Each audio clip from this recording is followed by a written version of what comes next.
नमस्कार दोस्तों, राज जी के क्लासेस में आपका स्वागत है। हाजिर हूँ करंट अफेयर सीरीज़ 2026 के साथ।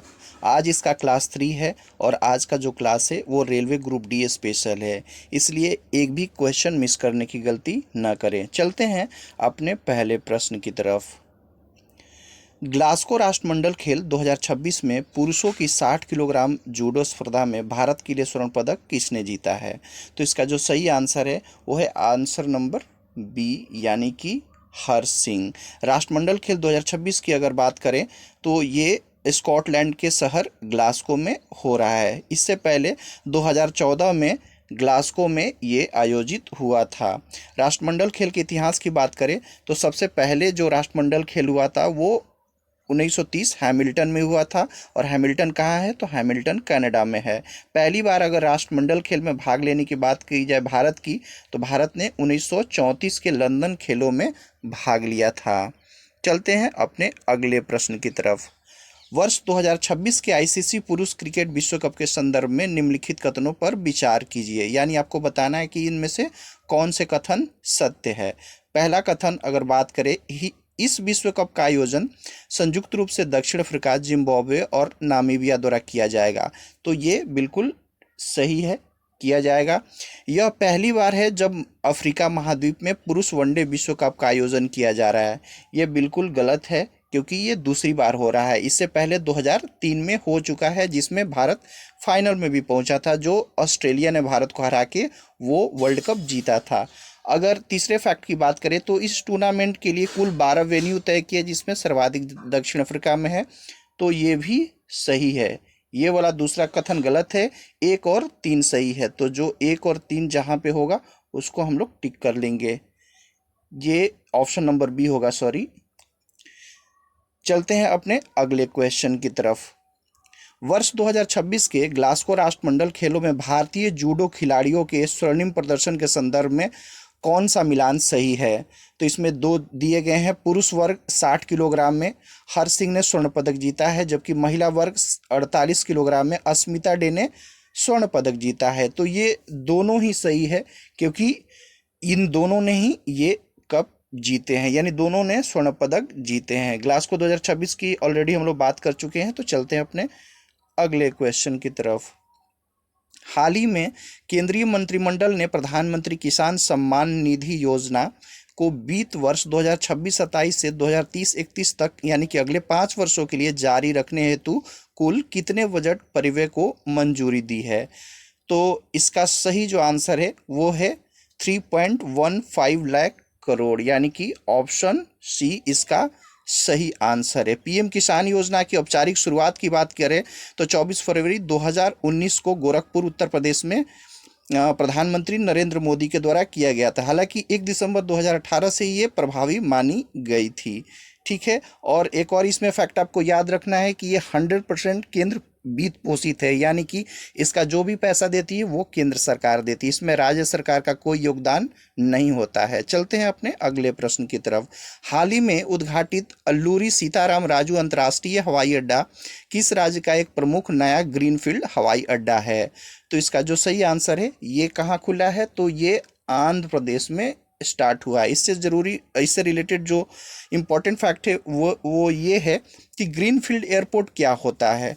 तो ग्रीनफील्ड अगर एयरपोर्ट की बात करें तो एक ऐसा हवाई अड्डा जिसका निर्माण बिल्कुल नई जगह पर शून्य से होता है, यानी कि शुरू से जहाँ पे स्टार्ट होके कोई भी नया अगर एयरपोर्ट बनता है तो उसको हम लोग ग्रीनफील्ड हवाई अड्डा कहते हैं। चलते हैं अपने अगले प्रश्न की तरफ। राष्ट्रमंडल खेलों के इतिहास के सबसे सफल खिलाड़ी चेडले क्लोज का संबंध किस देश और किस खेल से है? तो चेडले क्लोज जो हैं ये दक्षिण अफ्रीका के हैं और इनका जो संबंध है तैराकी से है। ऑप्शन बी इसका सही आंसर हो जाएगा। इनसे पहले ये जो रिकॉर्ड था 20 पदकों का, ये 21 पदक जीत के ये नंबर 1 बने हैं। इससे पहले ये रिकॉर्ड जो था वो किसके पास था? तो ये था एम मैकोन तैराक थी। ये कहाँ की? तो ये ऑस्ट्रेलिया की महिला तैराक थी। इन्होंने कुल 20 पदक जीते थे। चलते हैं अपने अगले क्वेश्चन की तरफ। जनवरी 2026 में किस राज्य के कबीरधाम जिले में स्थित प्रसिद्ध भोरमदेव धाम में भोरमदेव कॉरिडोर विकास परियोजना की आधारशिला रखी गई है? तो इसका जो सही आंसर है वो है छत्तीसगढ़, ऑप्शन नंबर बी, यानी कि छत्तीसगढ़ में ये रखा गया है। इसकी आधारशिला छत्तीसगढ़ के मुख्यमंत्री विष्णुदेव साय और केंद्रीय मंत्री गजेंद्र सिंह शेखावत ने रखी, आपको ध्यान रखना है। और एक और इम्पॉर्टेंट फैक्ट जो है इसमें, इसे वाराणसी के प्रसिद्ध काशी विश्वनाथ कॉरिडोर के तर्ज पे विकसित किया जा रहा है, ये भी आपको ध्यान रखना है, ये पूछा जा सकता है। चलते हैं अपने अगले प्रश्न की तरफ। 44वीं जूनियर राष्ट्रीय खो खो चैंपियनशिप, जो कि 31 दिसंबर 2025 से 4 जनवरी 2026 तक इसका आयोजन कहाँ किया गया? तो इसका जो सही आंसर है वो है ऑप्शन नंबर बी, बेंगलुरु में। ये बेंगलुरु में आयोजित हुआ। इसका आयोजन स्थल आप देख पा रहे हैं, अटल बिहारी वाजपेयी स्टेडियम, गुंजूरू, बेंगलुरु, कर्नाटक। आयोजन तिथि 31 दिसंबर 2025 से 4 जनवरी 2026 तक।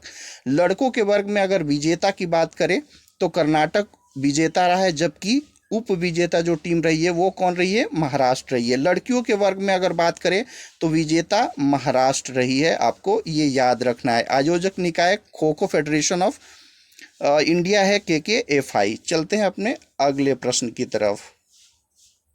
वर्ष 2025 का प्रतिष्ठित इफ्को साहित्य सम्मान निम्नलिखित में से किस प्रसिद्ध कथाकार को प्रदान किया गया है? मनु भंडारी, मैत्री, पुष्पा अनामिका या फिर चित्रा मुदगल? तो इसका जो सही आंसर है ऑप्शन नंबर बी, मैत्री पुष्पा को ये अवार्ड मिला है।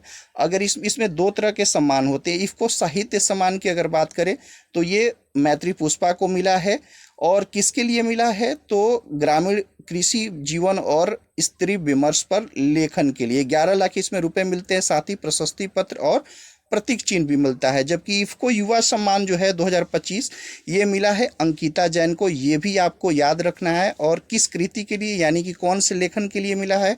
तो ओ रे किसान, इसके लिए इनको मिला है। अगर इफ्को की बात करें तो इफ्को का जो फुल फॉर्म होता है वो है Indian farmers fertilisers cooperative limited, यानी भारतीय कृषक उर्वरक सहकारी लिमिटेड। इसकी स्थापना कब हुई थी? तो 3 नवंबर 1967 को इसकी स्थापना हुई थी, तथा इसका जो मुख्यालय है वो कहाँ है? तो दिल्ली में है, आपको ये याद रखना है। चलते अपने अगले प्रश्न की तरफ।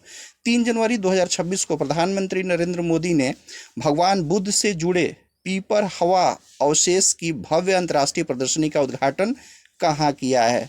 तो इसका जो सही आंसर है वो है option number B, Rai Pithora सांस्कृतिक परिसर, नई दिल्ली में। आप पिक्चर में देख भी पा रहे होंगे।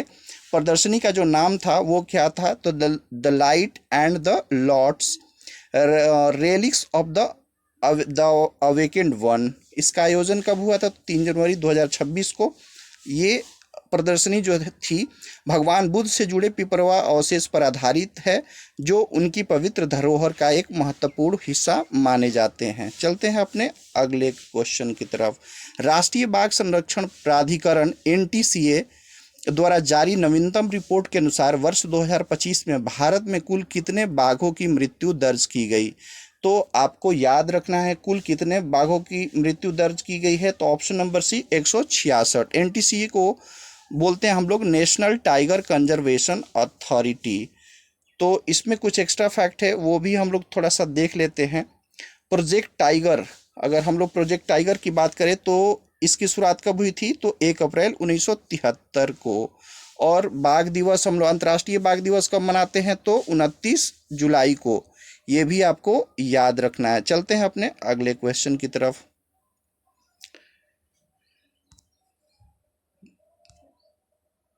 नीति आयोग द्वारा जारी पहले निवेश अनुकूलता सूचकांक यानी कि इन्वेस्टमेंट फ्रेंडलीनेस इंडेक्स IFI 2026 में प्रमुख राज्यों की श्रेणी में किस राज्य ने शीर्ष स्थान प्राप्त किया है? तो अगर हम लोग बात करें इन्वेस्टमेंट फ्रेंडलीनेस इंडेक्स, निवेश अनुकूलता सूचकांक, तो इसमें गुजरात ने नंबर 1 स्थान हासिल किया है। तो ऑप्शन बी इसका जो है सही आंसर हो जाएगा। इसकी अगर हम थोड़ा एक्सप्लेनेशन देख ले तो नीति आयोग के पहले निवेश अनुकूलता यानी IFI 2026 में गुजरात 56.6 स्कोर के साथ पहले स्थान पर रहा है, जबकि महाराष्ट्र दूसरे स्थान पर रहा है। ठीक है। और अगर हम लोग प्रस्तावित निवेश हिस्सेदारी की बात करें तो इसमें प्रथम स्थान किसका रहा है? तो प्रथम स्थान आंध्र प्रदेश का रहा है, जबकि दूसरा स्थान उड़ीसा और तीसरा स्थान महाराष्ट्र का रहा है। तो ये भी आपको याद रखना है, ये दोनों प्रकार से पूछा जा सकता है, इसलिए आपको इसको ध्यान रखना है। चलते हैं अपने अगले क्वेश्चन की तरफ। हाल ही में उड़ीसा के डॉक्टर एपीजे अब्दुल कलाम द्वीप से सफल परीक्षण की गई भारत की अंतर महाद्वीपीय बैलिस्टिक मिसाइल अग्नि 5 की मारक क्षमता कितनी है? यानी कि अग्नि 5 जो कि अंतर महाद्वीपीय बैलिस्टिक मिसाइल है, इसका एपीजे अब्दुल कलाम जो द्वीप है वहाँ से सफल परीक्षण किया गया है। आपको बताने इसकी मारक क्षमता कितनी है, तो इसकी मारक क्षमता जो है वो 5000 किलोमीटर से अधिक है, इसलिए ऑप्शन सी इसका करेक्ट आंसर हो जाएगा। आप यहाँ पे देख भी पा रहे होंगे, इससे रिलेटेड एक्स्ट्रा जो फैक्ट्स हैं वो दिए गए हैं, आपको ध्यान रखना है। चलते हैं अपने अगले क्वेश्चन की तरफ। वर्तमान आंकड़ों के अनुसार चीन को पीछे छोड़कर विश्व का सबसे बड़ा चावल उत्पादक देश कौन बन गया है? तो ये हमारे लिए बड़ी ही गर्व की बात है कि भारत ने चीन को यहाँ पीछे छोड़ा है और दुनिया का नंबर 1 चावल उत्पादक देश बन गया है। तो हमारा आंसर ऑप्शन नंबर सी हो जाएगा। चलते हैं कुछ इससे रिलेटेड एक्स्ट्रा फैक्ट की तरफ। तो अगर हम लोग विश्व स्तर पर देखें तो भारत तो नंबर 1 पे है ही, द्वितीय स्थान पे चाइना है, जबकि तृतीय स्थान पे बांग्लादेश है। अगर राज्यों की बात करें तो पश्चिम बंगाल नंबर 1 पे है उत्पादन में, उत्तर प्रदेश दूसरे पे है, जबकि पंजाब तीसरे स्थान पे आता है। अंतर्राष्ट्रीय चावल अनुसंधान संस्थान की बात करें तो इसका जो मुख्यालय है वो लास बेनोस फिलीपींस में स्थित है, जबकि अगर राष्ट्रीय चावल अनुसंधान की बात करें तो इसका जो मुख्यालय स्थित है वो कटक उड़ीसा में स्थित है। ये भी आपको याद रखना है, इसमें से कोई भी फैक्ट पूछा जा सकता है। चलते हैं अपने अगले क्वेश्चन की तरफ। हुरून ग्लोबल यूनिकॉर्न इंडेक्स 2026 के संदर्भ में निम्नलिखित कथनों पर विचार कीजिए। यानी आपको बताना है कि इनमें से कौन से कथन सही हैं। इस इंडेक्स में भारत 61 यूनिकॉर्न कंपनियों के साथ वैश्विक स्तर पर तीसरे स्थान पे है। ये गलत है। इस सूची में अमेरिका शीर्ष पर है, जबकि चीन दूसरे स्थान पर काबिज है। ये बिल्कुल सही, आपको ध्यान रखना है। भारत के शहरों में बेंगलुरु सर्वाधिक यूनिकॉर्न के साथ सबसे बड़ा यूनिकॉर्न हब बन गया है। ये भी यहाँ पे सही कथन है, जबकि रेजर पे को भारत का सबसे मूल्यवान यूनिकॉर्न घोषित किया गया है। ये सही नहीं है, ये गलत है, ये आपको ध्यान रखना है। अगर यूनिकॉर्न की बात की जाए तो अर्थशास्त्र और व्यापार की दुनिया में यूनिकॉर्न उस निजी स्टार्टअप कंपनी को कहा जाता है जिसका कुल मूल्यांकन यानी कि उसका वैल्यूएशन जो है $1 बिलियन से ज़्यादा हो जाता है। तो उसको हम लोग क्या बोलते हैं, उसको हम लोग यूनिकॉर्न इंडेक्स में वो शामिल हो जाती है। तो ये भी आपको आना चाहिए। चलिए अगले क्वेश्चन की तरफ चलते हैं। जनवरी 2026 में भारत का पहला सरकारी अस्पताल आधारित आर्टिफिशियल इंटेलिजेंस क्लिनिक किस संस्थान में स्थापित किया गया है? तो ये जो स्थापित किया गया है, आप देख भी पा रहे होंगे पिक्चर में, भारत का पहला सरकारी अस्पताल आधारित एआई क्लिनिक जिम्स।